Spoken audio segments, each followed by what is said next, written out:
الحمدللہ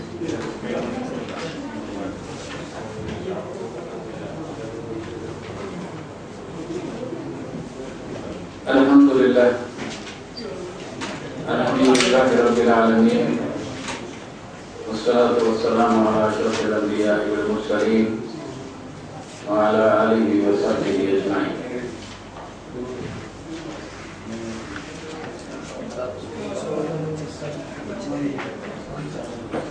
آیت نمبر 186۔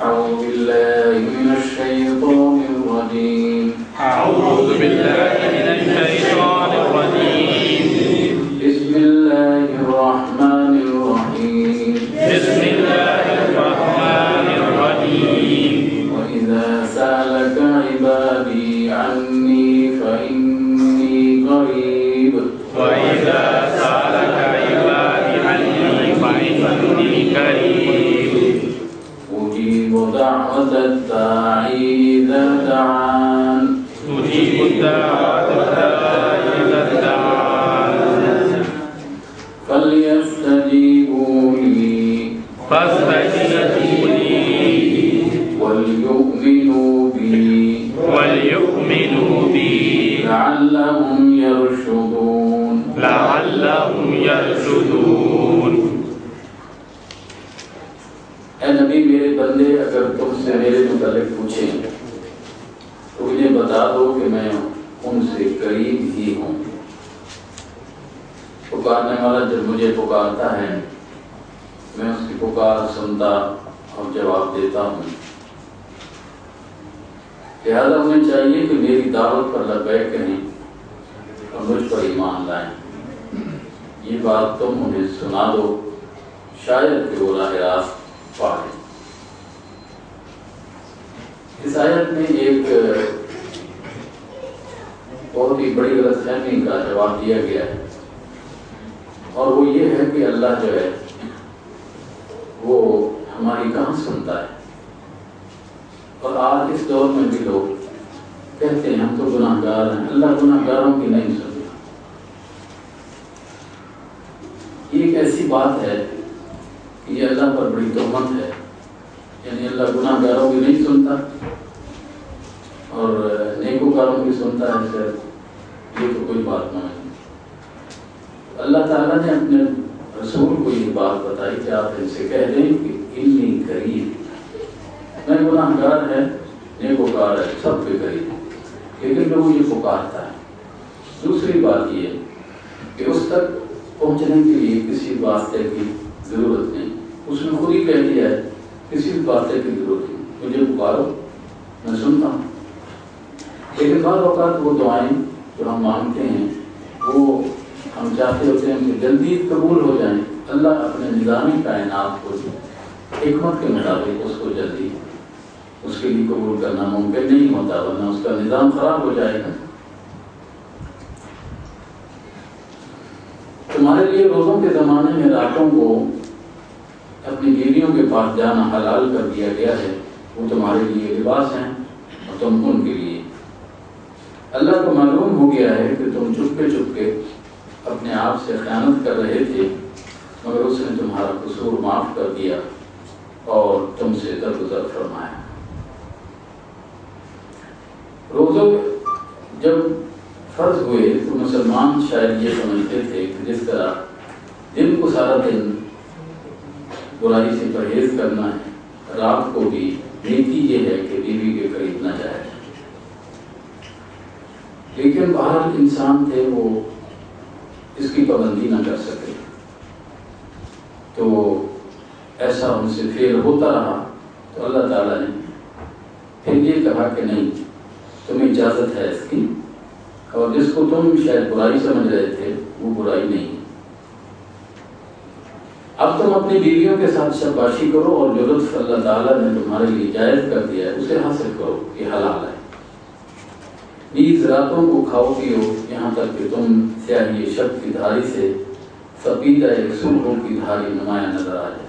ایک اور بات وہ سمجھتے تھے کہ جس طرح دن کو کھانا جو ہے وہ منع ہے جائیں اور اس سے روزہ ٹوٹ جاتا ہے تو وہ رات کو بھی اسی طرح افطاری کے بعد کھانا اس سے پرہیز کرنا سمجھتے تھے کہ یہ نیکی ہے. تو اللہ تعالیٰ نے یہ بھی اسی طرح کہا کہ نہیں تم کھاؤ پیو، صبح کی سفیدی جو ہے جو ہی طلوع ہوتی ہے اس وقت تک تم کھا پی سکتے ہو. تب یہ سب کام چھوڑ کر رات تک اپنا روزہ پورا کرو، یعنی رات تک سحری کھائیے. اور سحری کے بارے میں اللہ کے رسول نے فرمایا کہ سحری کھانے میں برکت ہے. رمضان آ رہا ہے، ویسے بھی کچھ ہمارا کلچر ہی ڈیولپ ہو نہیں سکا. بڑی بدقسمتی ہے کہ ہفتے میں 2 روزے رکھنا یہ بہت بڑا اجر و ثواب کا کام ہے، لیکن ہماری عادت نہیں بن سکی ہے. کاش کہ بن جاتی. اور پھر یہ ہے کہ یہ جو روزہ ہے اس کی سحری کھانا رسول اللہ صلی اللہ علیہ وسلم نے یہ تاکید فرمائی ہے کہ تسحروا سحری کھایا کرو اور سحری کھانے میں برکت ہے. اور جب تک مسجدوں میں معتکف ہو تو بیویوں سے مباشرت نہ کرو. پہلے اجازت ہے رمضان کے اندر، لیکن اعتکاف تو کیا رمضان میں ہے. تو پھر یہ ذہن میں آتا تھا کہ جب اللہ نے اجازت دی ہے تو پھر اعتکاف جو آخری عشرے میں ہوتا ہے، اعتکاف کیا چیز ہے؟ اعتکاف دراصل دنیا سے الگ تھلگ ہو کر اس دنیا کے سارے کاموں کو چھوڑ کر دندوں کو مصروفیات کو انسان جو ہے اللہ کے گھر میں بیٹھ جاتا ہے اور یوں سمجھیے کہ اللہ کے گھر کا وہ مجاور ہو جاتا ہے. بس پھر وہ اپنے آپ کو فنا کر دیتا ہے. ان لوگوں کی طرف مت دیکھیے کہ جو اعتکاف میں بھی اپنے ساری دنیا داری کے کام، سارے معاملات، بزنس یعنی بائی موبائل کرتے رہتے ہیں. نہیں، ان کو یہ سوچنا چاہیے کہ وہ جب گھر چھوڑ آئے ہیں صرف اسی لیے کہ ان 10 دنوں کے اندر یا 9 دنوں کے اندر اللہ کو راضی کریں، ہر طریقے سے راضی کریں. رات کو راضی کریں، روتے ہوئے راضی کریں، قرآن پڑھتے ہوئے راضی کریں. راضی تو اسی کو کرنا ہے. اپنی پوری جو زندگی گزاری ہے یا 11 مہینے جو گزارے ہیں پہلے، ان کی گناہوں کی تلافی کر کے جانا ہے. مجاور اسی کو کہتے ہیں. تو مجاوری کرنا ہے تو صحیح کی جائے مجاوری. وہاں پہ دنیا داری کے معاملات کا کیا مطلب ہوا؟ تو یہاں بھی اللہ تعالیٰ نے یہ منع فرما دیا کہ جب تم مسجدوں میں معتکف ہو تو بیویوں سے مباشرت نہ کرو. مسجد سے باہر جانا کچھ ضروری کاموں کے لیے اجازت ہے، ایسا نہیں کہ بالکل آپ نہیں جا سکتے، لیکن فرمایا کہ یہ اللہ کی باندھی ہوئی حدیں ہیں، ان کی قریب نہ بھٹکنا. یہ حدود ہیں اللہ تعالیٰ کی اور ان کو جو ہے وہ پامال نہیں کرنا چاہیے. اس طرح اللہ اپنے احکام لوگوں کے لیے بصراحت بیان کرتا ہے. توقع ہے کہ غلط رویے سے بچیں گے. اور تم لوگ نہ تو آپس میں ایک دوسرے کے مال ناروا طریقے سے کھاؤ اور نہ حاکموں کے ذریعے ان کو اس غرض کے لیے پیش کرو کہ تمہیں دوسروں کے مال کا کوئی حصہ قصداً ظالمانہ طریقے سے کھانے کا موقع مل جائے. 2 طریقے ہوتے ہیں مسلمان دوسرے کا مال کیسے کھاتا ہے. اول تو یہ بات ہے کہ مسلمان کی عزت، اس کا مال، اس کی آبرو، اس کا سب کچھ مسلمان پر حرام ہے، الا یہ کہ اس کی اجازت ہے. لیکن 2 طریقوں سے مال کھایا جاتا ہے. ایک تو ڈائریکٹ کھا لیا جائے، ایک یہ ہے کہ کسی نہ کسی طرح اس کو پھنسایا جائے کسی مقدمے میں، اور مقدمے میں وہ صاف ظاہر ہے کہ پھنس جائے گا. رسول اکرم صلی اللہ علیہ وسلم نے اس لیے ایک حدیث میں فرمایا ہے کہ تم میں سے، آپ نے فرمایا کہ میں بہرحال ایک انسان ہی تو ہوں، ہو سکتا ہے تم ایک مقدمہ میرے پاس لاؤ اور تم میں سے ایک فریق دوسرے کی بنسبت زیادہ چرب زبان ہو اور اس کے دلائل سن کر میں اس کے حق میں فیصلہ کر دوں. مگر یہ سمجھ لو کہ اگر اس طرح اپنے کسی بھائی کے حق میں سے کوئی چیز تم نے میرے فیصلے کے ذریعے سے حاصل کی تو دراصل تم دوزخ کا ایک ٹکڑا حاصل کرو. ہمیں یہ معلوم ہوتا ہے کہ یہ جو مال ہے میں جھوٹا اس کے اوپر مقدمہ کر رہا ہوں یا ٹھیک ہے، ہمارے دل کو معلوم ہوتا ہے۔ ہو سکتا ہے وہ بیچارہ سادہ آدمی ہو لیکن ہم کسی نہ کسی طریقے سے اس کو پھنسا کے، اب دیکھیے کہ کورٹ کے ذریعے ہم نے جو ہے وہ فیصلہ کروا دیا ہے۔ تو یہ بات اللہ تعالیٰ نے فرمائی ہے کہ تمہیں دوسروں کے مال کا کوئی حصہ قصداً ظالمانہ طریقے سے کھانے کا موقع مل جائے، یہ ٹھیک نہیں۔ اب ایک نیا مسئلہ اب وہ یہ ہے، اور عجیب بات ہے کہ آج کے اندر بڑے مسائل جو ہیں نا وہ اکٹھے ہو گئے ہیں اسی پارے کے اندر، اور پارہ 2 کے آخری نصف میں وہ یہ ہے کہ یہ جو چاند ہے، لوگ تم سے چاند کی گھٹتی بڑھتی صورتوں کے متعلق پوچھتے ہیں، اس کے بارے میں اس وقت جو ہے یہ سوال کیا جاتا ہے۔ يسألونك عن الأهلة قل هي مواقيت للناس والحج وليس البر بأن تأتوا البيوت من ظهورها ولكن البر من اتقى وأتوا البيوت من أبوابها واتقوا الله لعلكم تفلحون۔ لوگ تم سے چاند کی گھٹتی بڑھتی صورتوں کے متعلق پوچھتے ہیں، کہو یہ لوگوں کے لیے تاریخوں کی تعیین اور حج کی علامتیں ہیں۔ دل سے کہو یہ کوئی نیکی کا کام نہیں ہے کہ تم اپنے گھروں پیچھے کی طرف سے داخل ہوتے ہو۔ نیکی تو اصل میں یہ ہے کہ آدمی اللہ کی ناراضی سے بچے، لہذا تم اپنے گھروں میں دروازے ہی سے آیا کرو۔ البتہ اللہ سے ڈرتے رہو، شاید کہ تمہیں فلاح نصیب ہو جائے۔ اس میں بھی 2 چیزیں سمجھنے والی ہیں، وہ یہ کہ اور وہی عادتی یہ ہے کہ 14ویں کا چاند ہے، 13ویں کا چاند ہے، بچے کی شادی کریں نہ کریں، یہ توہمات، یہ رسوم، یہ عجیب موجود ہیں آج کے معاشرے میں، حالانکہ ہم آپ مسلمان ہیں۔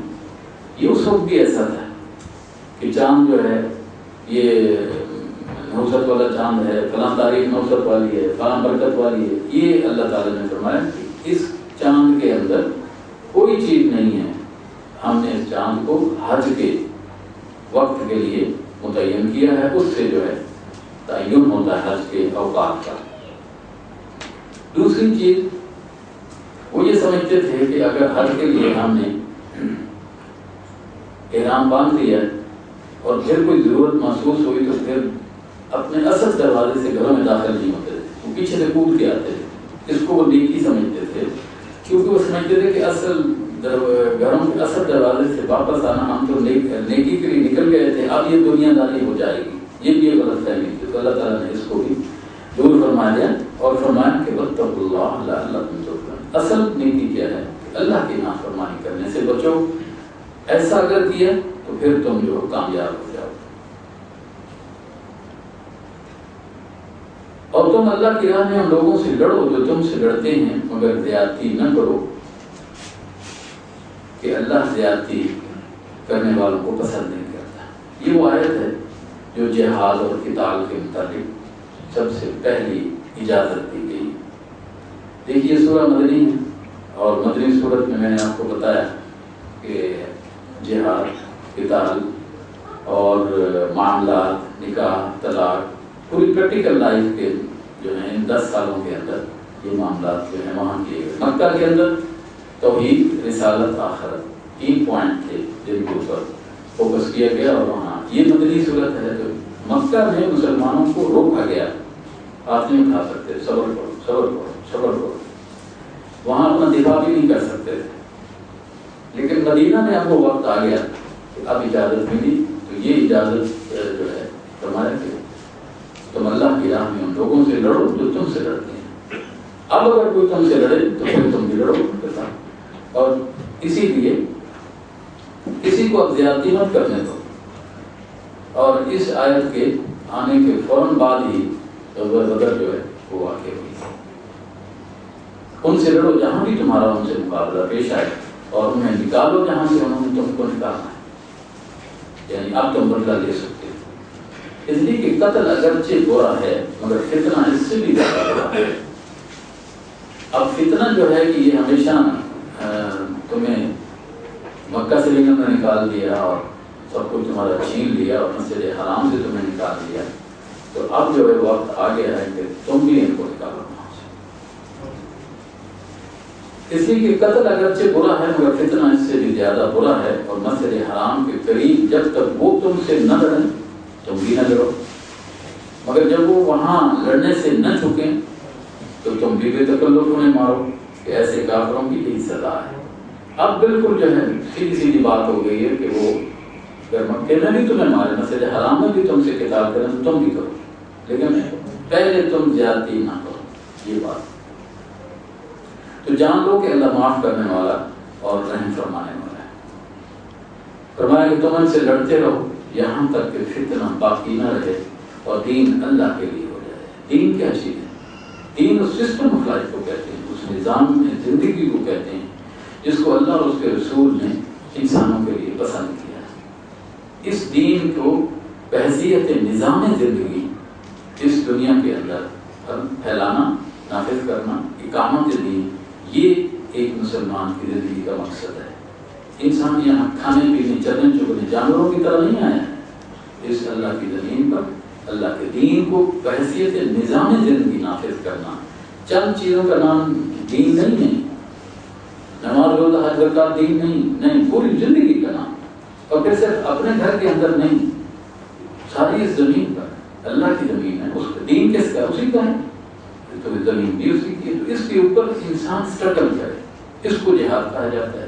تو یہاں یہی بات کی گئی ہے کہ ان سے لڑتے رہو یہاں تک کہ فتنہ باقی نہ رہے۔ گویا کہ کفر ایک فتنہ ہے، دین امن دیتا ہے، آشتی دیتا ہے، پھر اگر وہ باز آ جائیں تو سمجھ لو کہ ظالموں کے سوا اور کسی پر دسترازی روا نہیں۔ ماہ حرام کا بدلہ ماہ حرام ہی ہے۔ جب بات قتال کی آ گئی تو ایسا ہوا، اور تمام حرمتوں کا لحاظ برابری کے ساتھ ہوگا۔ ماہ حرام جس کے اندر قتال کرنا جائز نہیں، لیکن اگر وہ اس میں قتال کریں تو تم بھی قتال کرو، یہ ہے بات۔ عدلے کا بدلہ ہے۔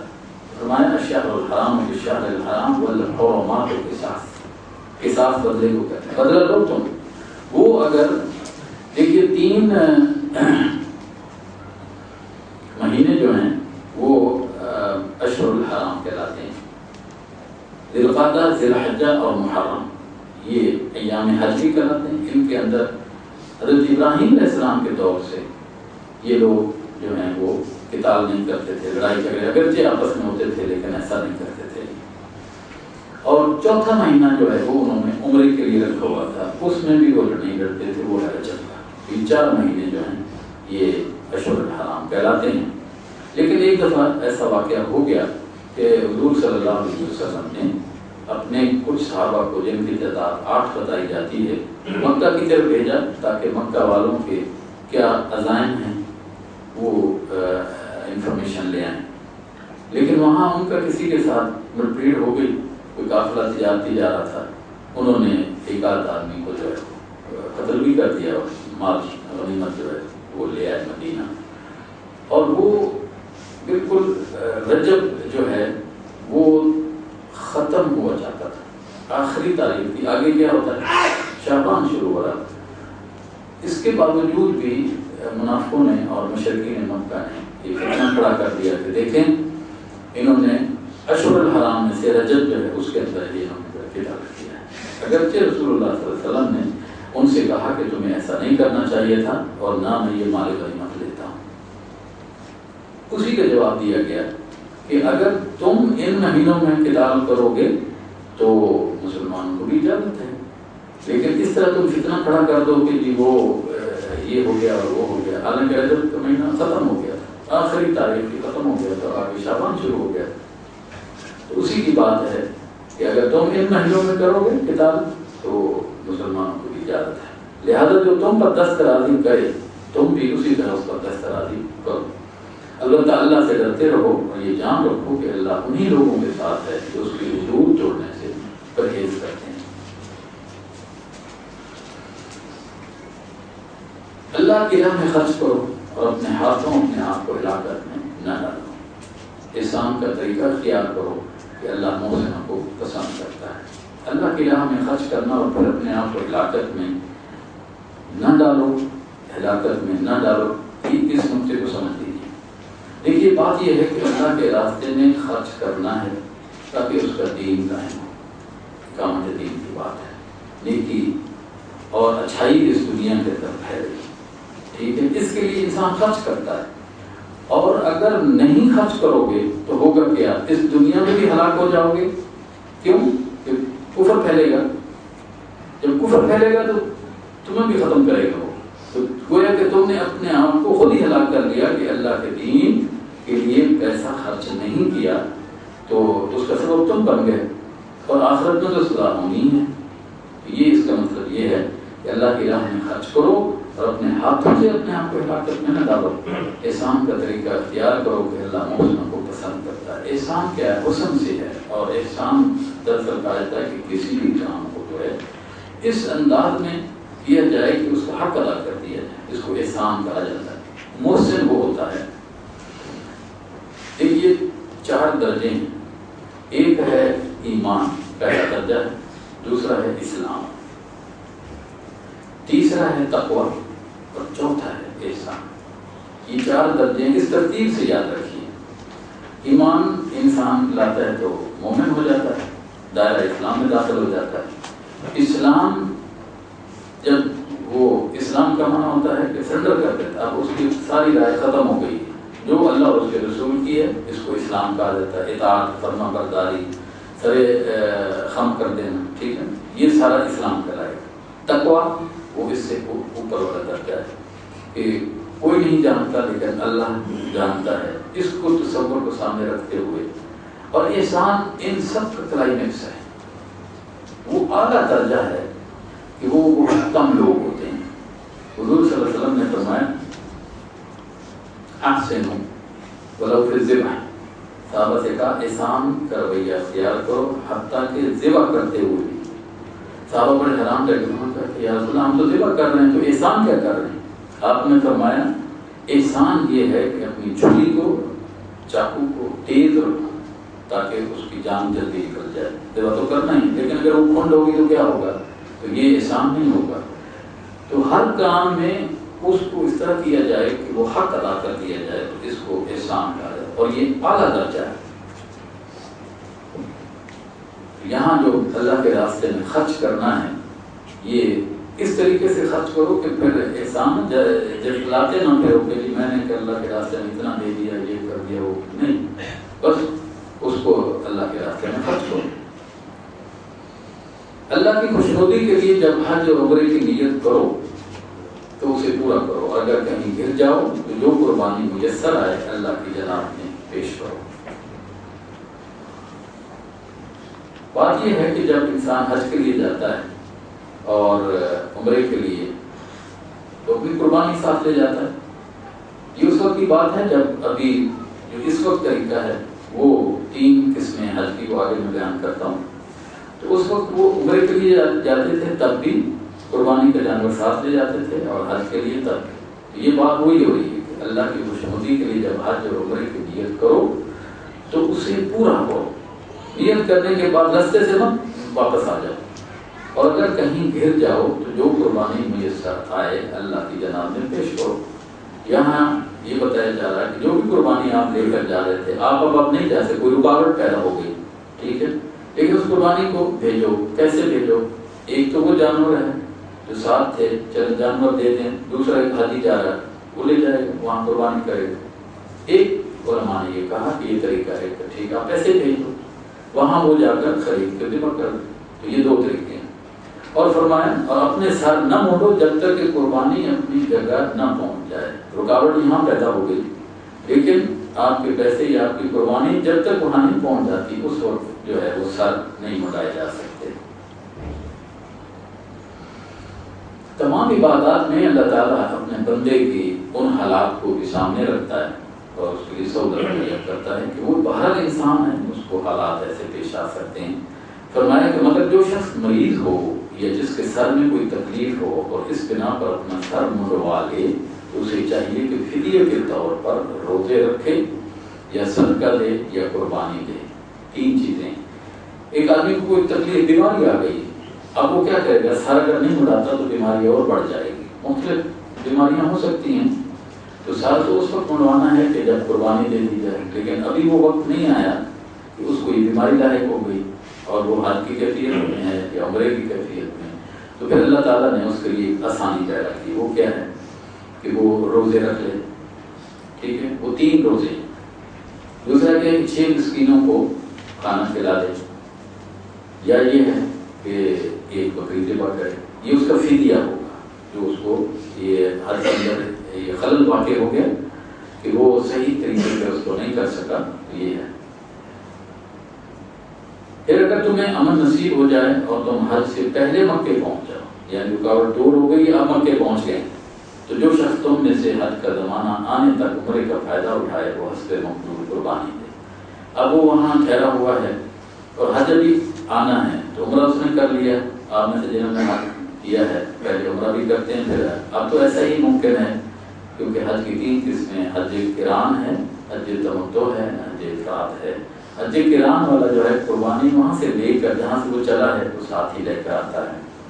حج تمتع والا جو ہے وہ آتا ہے اور پہلے وہ عمرہ کرتا ہے، پھر کپڑے اتار دیتا ہے، احرام اتار دیتا ہے اور پھر کچھ عرصہ انتظار کرتا ہے، پھر جب حج نامی ذی الحجہ ہوتی ہے تو پھر وہ احرام پہن کے مکہ سے ہی وہیں ٹھہرا ہوتا ہے تو عرفات چلا جاتا ہے۔ تو گویا کہ اس نے تمتع کہتے ہیں فائدہ کو، اس نے جو ہے ایک ہی سفر کیا اور ایک ہی سفر میں اس نے کیا کیا؟ عمرہ بھی کر لیا اور حج بھی کر لیا، تو اس کو تمتع کہتے ہیں۔ اس میں وہ قربانی جو ہے وہ پیش کرے گا۔ یہی کہا کہ اور تم حج سے پہلے مکے پہنچ جاؤ تو جو شخص تم میں سے حج کا زمانہ آنے تک عمرے کا فائدہ اٹھائے وہ حسب مقدور قربانی دے، قربانی کرے گا۔ اور اگر قربانی میسر نہ ہو تو 3 روزے حج کے زمانے میں اور 7 گھر پہنچ کر، لیکن وہاں اس کے حالات مالی خراب ہو گئے، اب کیا کریں کہ 3 روزے رکھ لے وہاں، لیکن 7 کب رکھے گا؟ جب وہ گھر واپس پہنچ جائے گا۔ اس طرح پورے 10 روزے رکھ لے۔ یہ رعایت ان لوگوں کے لیے ہے جن کے گھر بار مسجد حرام کے قریب نہ ہو، یعنی جو باہر سے آئیں، لیکن جو مسجد حرام یا اس کے حدود میں رہتے ہیں یا قریب رہتے ہیں ان کے لیے نہیں ہے، وہ جو ہے قربانی لائیں گے۔ ان کے لیے قربانی لانا آسان ہے یا مشکل ہے؟ قریب رہتے ہیں وہ لے آئیں، تو اس لیے ان کو بھی ساتھ یہ رعایت ان کے لیے نہیں۔ اللہ کے احکام کے خلاف ورزی سے بچو اور خوب جان دو کہ اللہ سخت سزا دینے والا ہے۔ الحج اشہر معلومات فمن فرض فیہن الحج ولا رفث ولا فسوق ولا جدال فی الحج وما تفعلوا من خير يعلمه الله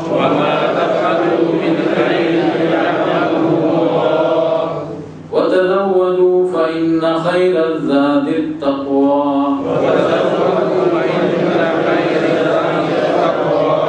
واتقون يا أولي الألباب۔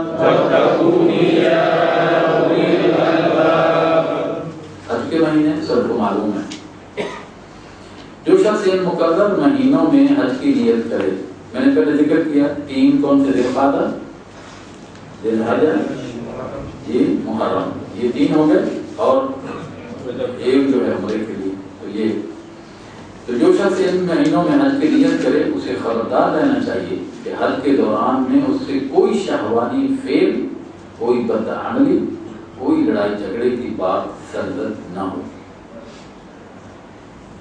دیکھیے یہ آیت اس کو جو ہے نا سمجھنا یہ اس وقت تک ممکن نہیں جب تک آپ حج کر نہیں لیتے۔ آپ کہیں گے یہ کیسے؟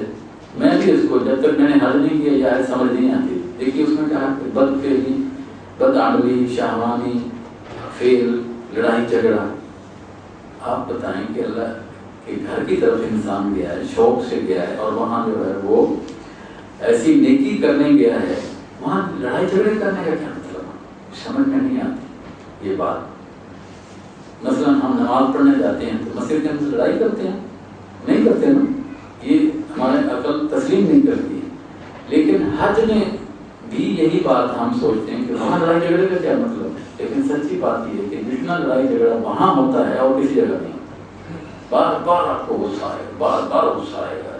ایک بڑا لمبا چوڑا افریقی آیا، آپ جناب بوسہ لے رہے ہیں، تو حضرت اسود کا پاکستانی چھوٹے چھوٹے نے مارا، اس نے وہ ادھر جا پڑا۔ اب کیا کریں گے؟ اب اگر گالی بکتے ہیں ہم، اس کو بھی دھکا دیتے ہیں، حج اپنا خراب کر لیا۔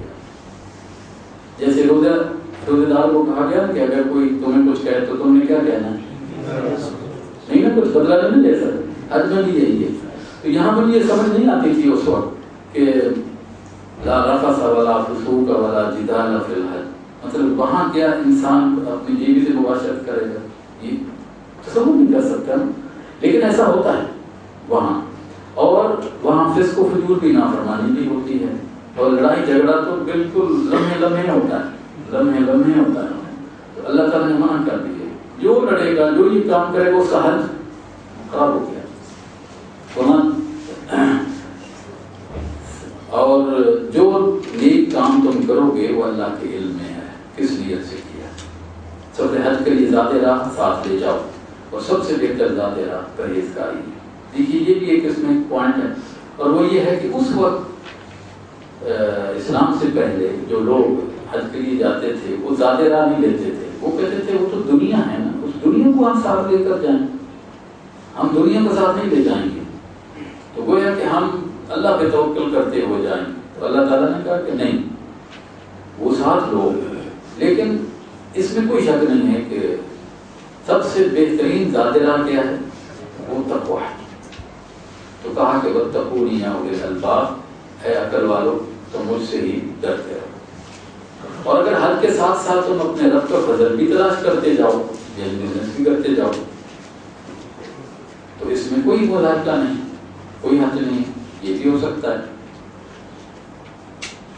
اس کے بارے میں بھی کہ رستے میں بزنس کیا جائے، کوئی یہ کام کیا جائے جو یعنی جس سے آپ کو فائدہ بھی ہو، پروفٹ بھی ہے، یہ بھی ان کے نزدیک ایک دنیا داری کا کام تھا۔ تو یعنی کسب معاش بھی ان کے نزدیک دنیا داری تھی، جس کی اللہ تعالیٰ نے نفی کر دی کہ نہیں ایسا نہیں، یہ اللہ کا فضل ہے، وہ بھی کرتے جاؤ، لیکن اصل چیز جو ہے وہ تقویٰ ہے اللہ تعالیٰ کی۔ پھر جب عرفات سے چلو تو مشعر حرام مزدلفہ کے پاس ٹھہر کر اللہ کو یاد کرو، اور اس طرح یاد کرو جس کی ہدایت اس نے تمہیں دی ہے، ورنہ اس سے پہلے تو تم لوگ بھٹکے ہوئے تھے۔ دیکھیے مناسک حج جو ہیں وہ شروع ہوں گے منا سے عرفات، عرفات سے مزدلفہ، مزدلفہ سے پھر منا۔ تو اب ہوتا یہ تھا کہ یہ لوگ جو اسلام سے پہلے وہ اصل میں یہ کرتے تھے کہ عرفات نہیں جاتے تھے، وہ مزدلفہ سے ہی واپس آ جاتے تھے، اور منا کے آ کر پھر وہ اپنے میلے ٹھیلے جما لیتے تھے، اور پھر وہاں جو ہے منا کے اندر وہ اپنے قبیلے کا جو شاعر ہے اس کو کھڑا کر دیتے تھے، وہ پھر اپنی مدح اور ثنا اور اپنے قبیلے کے لوگوں کی جو ہے وہ بڑی تعریفیں کرتا تھا، ہزار شعر کہتا تھا۔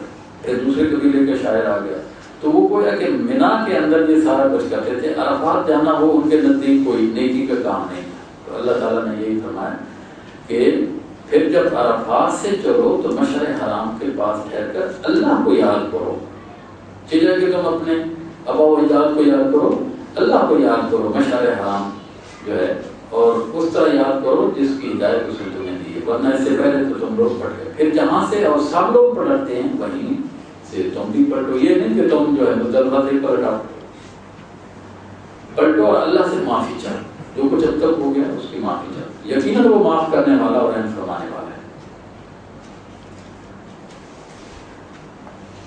پھر جب اپنے حج کے ارکان ادا کر چکو تو جس طرح پہلے اپنے آبا و اجداد کا ذکر کرتے تھے اس طرح اب اللہ کا ذکر کرو، بلکہ اس سے بھی بڑھ کر۔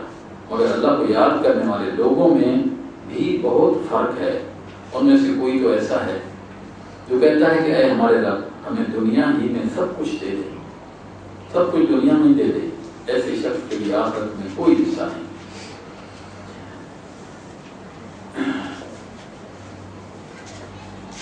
اور کوئی کہتا ہے کہ اے ہمارے رب ہمیں دنیا میں بھی بھلائی دے اور آخرت میں بھی بھلائی، ربنا آتنا فی الدنیا حسنہ وفی الآخرۃ حسنہ، اور آگ کے عذاب سے ہمیں بچا لے۔ ایسے لوگ اپنی کمائی کے مطابق دونوں جگہ حصہ پائیں گے، دنیا میں بھی ملے گا ان کو، آخرت میں بھی ملے گا۔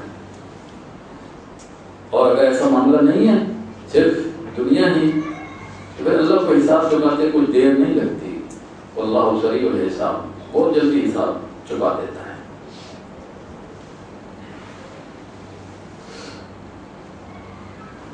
یہ گنتی کے چند روز ہیں جو تمہیں اللہ کی یاد میں بسر کرنے چاہیے۔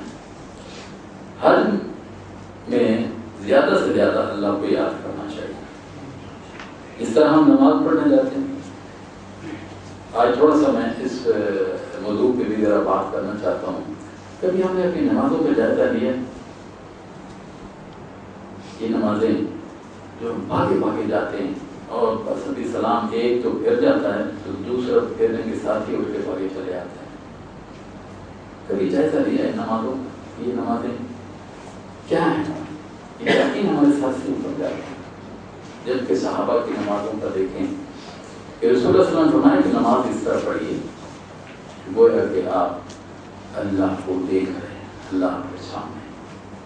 حضرت عمر رضی اللہ عنہ ہیں، ان کے بارے میں، حضرت ابوبکر کے بارے میں، ان کی نمازوں کے بارے میں آپ اگر تھوڑی تفصیل پڑھیں تو رونگٹے کھڑے ہو جاتے ہیں۔ یعنی حضرت ابوبکر رضی اللہ عنہ جب نماز پڑھتے تھے تو ان کے سینے سے جو ہے نا ایسے آواز آتی تھی جیسے ہنڈیا ابلتی ہے۔ کیا مطلب ہے اس آواز کا؟ کہ وہ جو قرآن کی تلاوت کی جا رہی ہے یا وہ ذکر کیا جائے، میں مثال دیتا ہوں، ہم جب سلام کہتے ہیں اس کے بعد کیا کرنا چاہیے؟ تسبیحات کرتے ہیں، پڑھتے تو ہیں نا کہ اتنی تسبیح ہیں، 33 دفعہ کیا پڑھیں گے، 33 دفعہ کیا پڑھیں گے، 33 دفعہ کیا، ٹھیک ہے۔ قل هو اللہ احد بھی پڑھیں، ٹھیک ہے۔ پھر اس کے بعد قل اعوذ برب الفلق بھی پڑھیں، قل اعوذ برب الناس بھی پڑھیں۔ آیت الکرسی بھی فضیلت ہے نا۔ کیا ہو گیا ہے؟ اتنی دنیا کے اندر مصروف ہو گئے کہ ہم 20 منٹ نماز کو نہیں دے سکتے۔ پہلے ذرا چلے جائیں، رکعتیں بھی پڑھ لیں، ٹھیک ہے، اور پھر اس کے بعد جو ہے کم تسبیحات، اس کو کہتے ہیں وَاذْكُرُوا اللَّهَ وَاذْكُرُوا اللَّهَ فِي أَيَّامٍ مَّعْدُودَاتٍ۔ وہاں جو ہے حج پر اللہ کو چند گنے چنے دینا ہے، اور نماز کا وقت بھی 24 گھنٹے میں کتنا ہوتا ہے؟ تھوڑا سا ہی تو ہوتا ہے، اس کے اندر بھی ہم ڈنڈی مارتے ہیں۔ آپ تو ایسے ملک میں رہتے ہیں جہاں دیکھا کہ لوگ تسبیحات کرتے ہیں، آپ عربوں کو دیکھیں تسبیحات کرتے ہیں، ہمیں کیا ہو گیا؟ اتنی نیکیاں ہمارے پاس ہو گئی ہیں کہ ہم وہاں بھاگی چلے آتے ہیں۔ دنیا ایسی ہے کہ رسا ڈالا ہوا اس نے ہماری ٹانگ کے اندر، بس مسجد تک چھوڑ دیے پھر کھینچ لیتی ہے۔ ایسا نہیں کرنا چاہیے۔ تسبیحات تو کریں، اللہ سے مانگنا، اللہ کی اس کا ذکر کرنا، اس کے گھر کے اندر کرنا، ٹھیک ہے۔ حج پہ تو نہیں جا سکتے، اللہ تو فرما رہا ہے وَاذْكُرُوا اللَّهَ فِي أَيَّامٍ مَّعْدُودَاتٍ۔ جو نہیں جا سکتا تو بیت اللہ میں تو ہے، یہ بھی تو بیت اللہ ہے کہ نہیں مسجد، یہاں ہی کر لیا جائے۔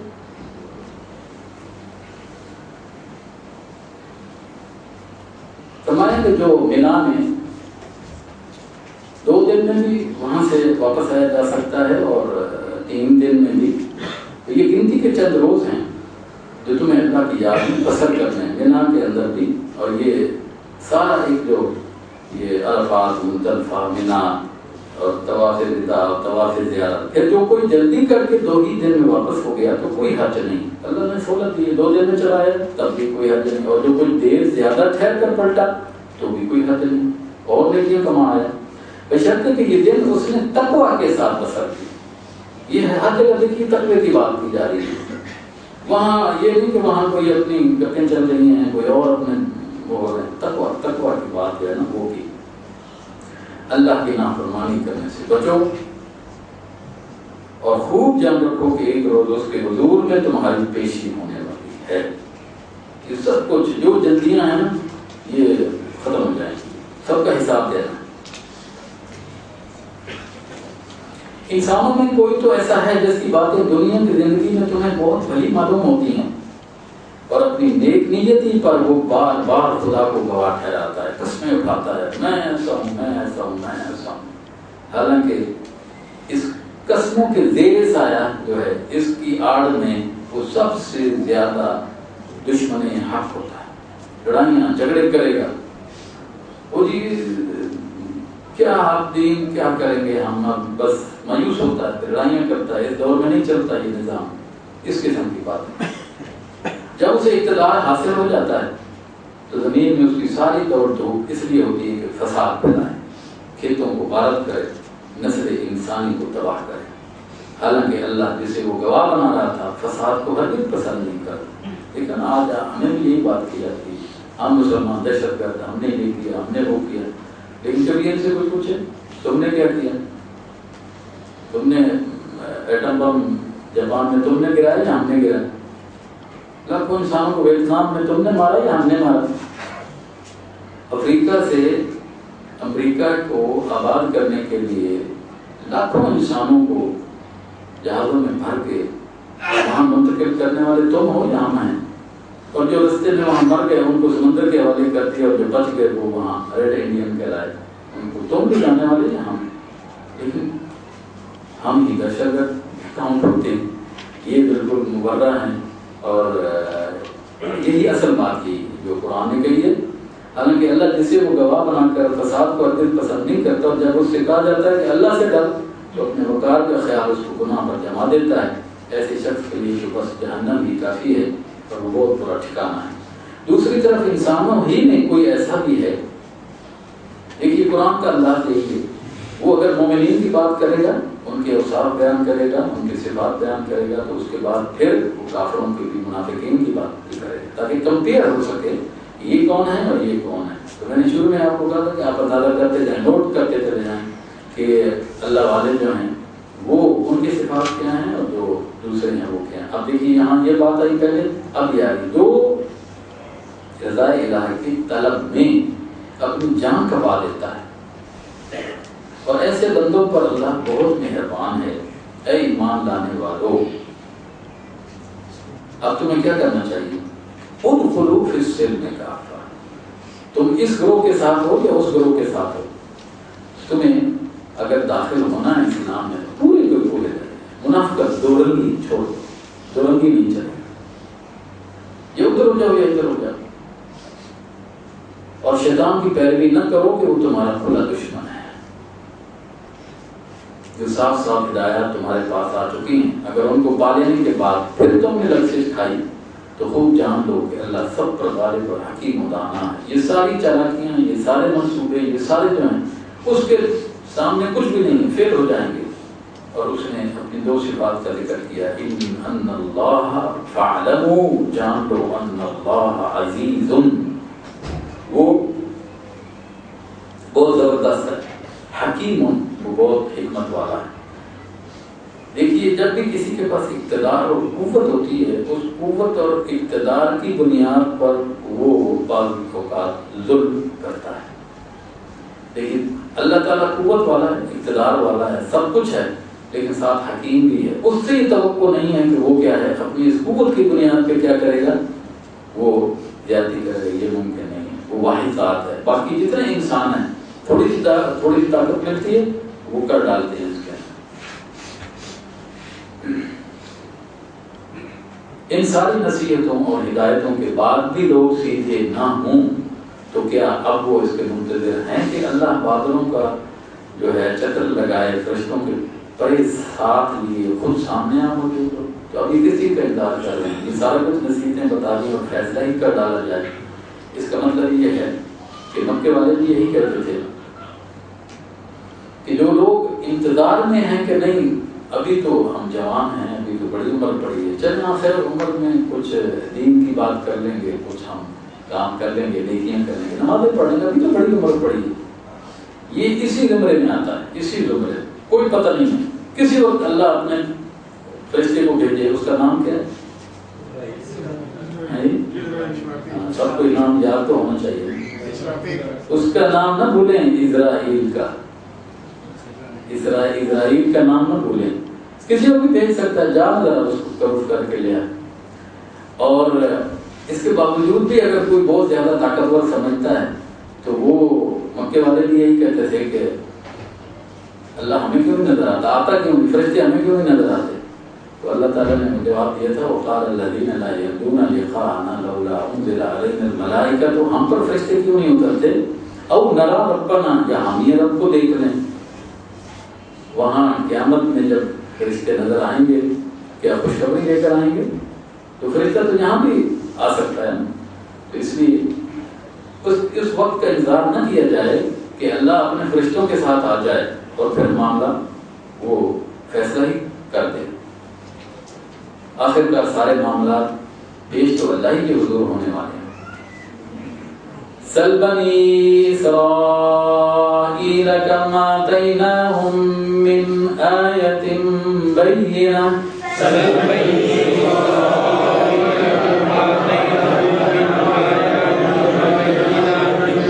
ومن يبدل نعمة الله من بعد ما جاءته فإن الله شديد العقاب۔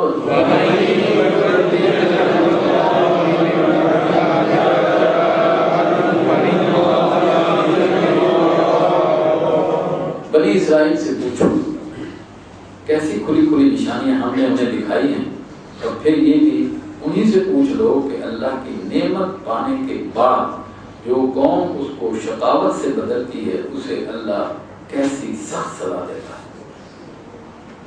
یہ ہے وہ ہے اللہ نے ہمیں کتنی نعمتیں دی، ہم نے ان نعمتوں کی کوئی قدر نہ کی، شکر ادا نہیں کیا، تو پھر اللہ اس کی سزا بھی دیتا ہے۔ اگر ہمیں کنتم خیر امت اخرجت للناس بنایا ہے، دنیا کی امامت عطا کی ہے رسول اللہ صلی اللہ علیہ وسلم کہ ہمیں جیسا نبی عطا کیا اور قرآن جیسی کتاب عطا کی ہے، تو یہ نعمت ہے یا نہیں ہے؟ اس کی اگر قدر نہیں کریں گے تو پھر اللہ سزا بھی زیادہ دے گا، سزا بھی زیادہ، جتنا مقام زیادہ ہے اتنی سزا بھی زیادہ ہے۔ تو یہی بات ہوگی کہ بنی اسرائیل سے پوچھو، انہوں نے اتنی نعمتیں آئیں اور انہوں نے پھر اللہ تعالیٰ نے کیا ان کو سخت سزا نہیں دی۔ جن لوگوں نے کفر کی راہ اختیار کی ہے ان کے لیے دنیا کی زندگی بڑی محبوب دل پسند بنا دی گئی۔ ایسے لوگ ایمان کی راہ اختیار کرنے والوں کا مذاق اڑاتے ہیں، ایسے لوگ ایمان والوں کا مذاق اڑاتے ہیں۔ حالانکہ حدیث میں آتا ہے کہ جن کا مذاق اڑایا جاتا ہے ان میں ایک ایسا شخص بھی ہوتا ہے کہ اللہ تعالیٰ فرماتا ہے کہ وہ جب مجھ سے مانگتا ہے تو مجھے شرم آتی ہے کہ میں اس کے ہاتھ واپس لوٹاؤں۔ وہ ایسے ہوتے ہیں، لیکن دنیا والے ان کا مذاق اڑاتے ہیں۔ اللہ تعالیٰ کے ہاں اس کا کیا مرتبہ ہے، وہ ایسا کہ اس کی مانگی ہوئی جو لوٹاتا نہیں ہے، مگر قیامت کے روز پرہیزگار لوگ ہی ان کے مقابلے میں عالی مقام ہے۔ اصل معیار یہاں کا نہیں ہے، اصل معیار تو وہاں۔ مکے والے بھی یہی کہتے تھے اللہ کو نعوذ باللہ کوئی نبی نہ ملا، کوئی مالدار ہوتا، کوٹھی ہوتی، اس سے باغات ہوتے، اس سے کھاتا، کچھ نظر آتا، یہاں تو کچھ بھی نہیں ہے۔ تو رہا دنیا کا رزق تو اللہ کو اختیار ہے، جسے چاہے بے حساب دے۔ اب یہ رزق جو ہے وہ کسی ڈگری کی بنیاد پر نہیں دیتا۔ میں پی ایچ ڈی ہوں تو مجھے کیا ہے، زیادہ ملنا چاہیے۔ اس دنیا میں ہم دیکھتے ہیں بالکل ان پڑھ آدمی ہوتا ہے اور اس کے پاس کیا ہوتا ہے، اربوں کا مالک ہوتا ہے۔ ایک پی ایچ ڈی ڈاکٹر ہوتا ہے بیچارہ، اس کو بچے پالنے 2 اور 3 4 مشکل ہو جاتے ہیں۔ تو اللہ رزق کیسے دیتا ہے؟ اپنی کسی نظام کے مطابق دیتا ہے۔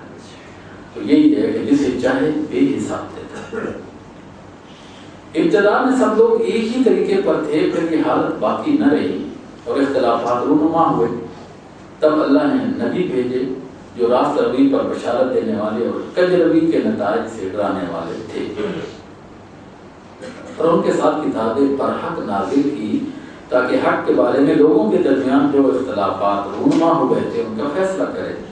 اور ان اختلافات کے رونما ہونے کی وجہ یہ نہ تھی کہ ابتدا میں لوگوں کو حق بتایا نہیں گیا تھا، نہیں، اختلاف ان لوگوں نے کیا جنہیں حق کا علم دیا جا چکا تھا۔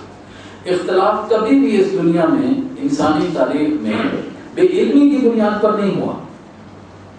اختلاف کس بنیاد پر ہوا؟ علم کی بنیاد پر ہوا۔ اس نے کہا نہیں ایسے ہے، اس نے کہا ایسے ہے۔ تو یہاں اس آیت کا مطلب یہ کہ ابتدا میں آدم علیہ السلام کی جو اولاد تھی وہ موحد تھے، توحید پرست تھے، اور اللہ کے دین کی ساری باتیں وہ ٹھیک کر، لیکن آہستہ آہستہ جو آتا گیا علم تو وہ جو ہے اختلاف کا شکار ہو گیا۔ اس میں دیکھیے ایک بات کی جاتی ہے اور وہ نقطے کو سمجھ لیجیے، وہ یہ ہے کہ لوگ کہتے ہیں کہ انسان پہلے جنگل کی قانون کی پابندی کرتا تھا، جنگلی تھا، پھر کیا ہوا، آہستہ آہستہ اس نے علم حاصل کر لیا۔ یہ فلسفہ قرآن کے بالکل خلاف ہے۔ قرآن کے کہتے ہیں کان الناس امة واحدة فبعث الله النبيين مبشرين ومنذرين وانزل معهم الكتاب بالحق۔ کتاب میں علم ہوتا ہے یا کیا ہوتا ہے؟ جہالت ہوتی ہے۔ تو اللہ نے تو سب کو پہلے سے، آدم علیہ السلام سے پہلے انسان بہت بڑا عالم تھا، آہستہ آہستہ وہ کیا ہوا، کم علم ہوتا چلا گیا۔ تو قرآن نے اس فلسفے کی، جو لوگ کہتے ہیں کہ پہلے انسان جنگل میں تھا، کچھ نہیں معلوم تھا، پھر علم آتا گیا، نہیں، اس انسان کے پاس پہلے علم تھا، بعد میں کیا ہے وہ جاہل بنا ہے۔ تو یہاں یہی اس سے مراد ہے۔ انہوں نے روشن ہدایت پا لینے کے بعد محض اس لیے حق کو چھوڑ کر مختلف طریقے نکالے کہ وہ آپس میں زیادتی کرنا چاہتے تھے۔ کیوں اختلاف ہوا؟ زیادتی کرنا چاہتے تھے۔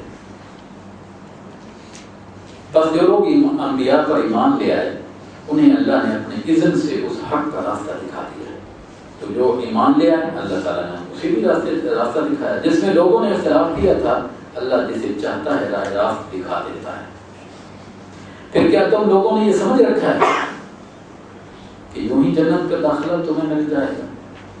یہ وہ آیت ہے جس کے اوپر ہمیں غور کرنا چاہیے کہ عبدالرحمن نام ہے، محمد اقبال، محمد تو ساتھ لگا ہوا، ٹھیک ہے، اور عبداللہ نام ہے، بس کافی ہے، اسی کی بنیاد پر جنت میں چلے جائیں گے۔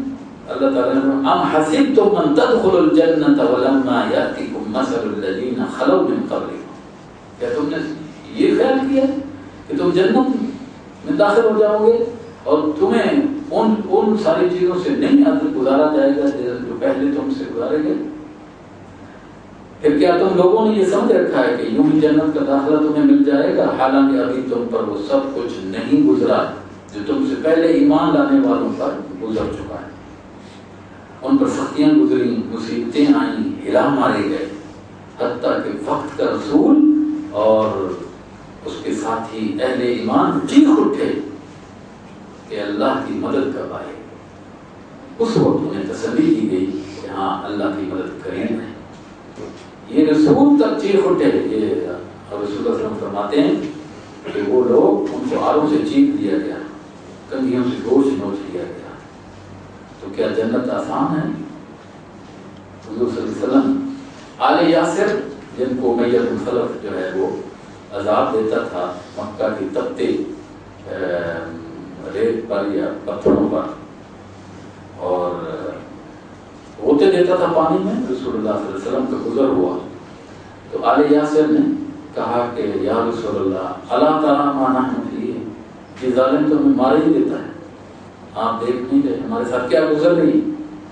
اللہ کے رسول صلی اللہ علیہ وسلم کا چہرہ انور جو ہے وہ سرخ ہو گیا، کہا یا آل یاسر موعدنا الجنہ، آل یاسر تمہارا میرا وعدہ جنت کا ہے، وہ راستہ ادھر سے گزرتا ہے، یہ سب کچھ بھگتنا ہوگا۔ تو یہی بات یہاں بھی کی جا رہی ہے۔ لوگ پوچھتے ہیں ہم کیا خرچ کریں؟ جواب دو کہ جو مال بھی تم خرچ کرو اپنے والدین پر، رشتہ داروں پر، یتیموں اور مسکینوں اور مسافروں پر خرچ کرو، اور جو بھلائی بھی تم کرو گے اللہ اس سے باخبر ہے۔ والدین پر، جن والدین نے آج تک تم پر خرچ کیا، ٹھیک ہے، اب تم 5 بیٹے مل کر اس بوڑھے کو نہیں پال سکتے۔ اس نے تو تم 5 کو پالا تھا نا، اکیلا تھا وہ، 5 کو پالا ہے، اور آج تم 5 مل کر، 5 بیویاں بھی ہیں، 10 ہو گئے نا، 10 مل کر نہیں پال سکتے، افسوس کیوں ہوگا۔ یہی اللہ تعالیٰ نے کہا خرچ کرو ان کے اوپر۔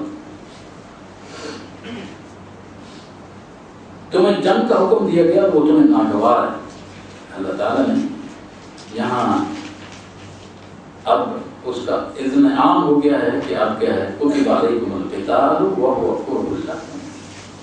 دیکھیے مکہ میں مسلمان اجازت مانگتے تھے کہ یا رسول اللہ ہمیں اجازت دیجیے ہم اپنا دفاع کر سکیں. کہا گیا کہ نہیں، صبر صبر صبر. اب کیا ہے جب مدینہ میں پہنچ گئے تو اب اجازت مل گئی، لیکن جب کہا گیا کتب علیکم القتال، تم پر جو ہے قتال جو ہے وہ فرض کر دیا گیا ہے، اب تم اس سے ہچکچاتے کیوں؟ اب نکلو، آؤ. سورہ انفال آگے آ رہی ہے، وہاں یہ بات منظر پورا آئے گا کہ وہ لوگ نکلے تھے لیکن ان میں سے کچھ جو ہیں وہ نہیں لڑنا چاہتے تھے اور کچھ لڑنا چاہتے تھے. تو اللہ تعالیٰ نے اس وقت فرمایا واپس نہیں جا سکتے تم. یہی یہاں بھی یہ بات ہو رہی ہے کہ ہو سکتا ہے کہ ایک چیز تمہیں ناگوار ہو اور وہی تمہارے لیے بہتر ہو. تم سمجھتے ہو کہ یہ کتاب کی اللہ جو ہے یہ ہمارے لیے نقصان دہ ہے، لیکن ہو سکتا ہے یہی تمہارے لیے بہتر ہو. ہو سکتا ہے کہ ایک چیز تمہیں پسند ہو اور وہی تمہارے لیے بری ہو. اللہ جانتا ہے، تم نہیں جانتے ہو. اس نے فرض کر دیا کرو. لوگ يسألونك عن الشهر الحرام قتال فيه يسألونك عن الشهر الحرام قتال فيه قل قتال فيه كبير وصد عن سبيل الله وكفر به والمسجد الحرام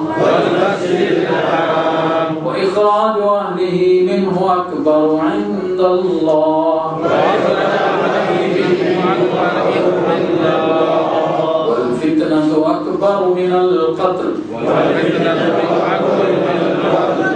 ولا يزالون يقاتلونكم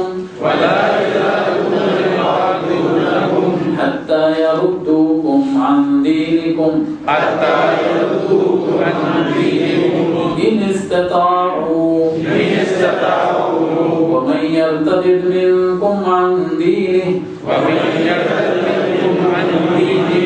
فيمت وهو كافر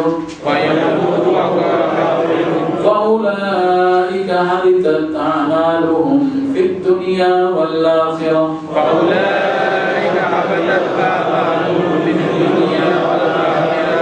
وأولئك أصحاب النار هم فيها خالدون. تمہیں جنگ کا حکم دیا گیا وہ تمہیں ناگوار ہے. ہاں لوگ پوچھتے ہیں کہ ماہ حرام میں لڑنا کیسا ہے.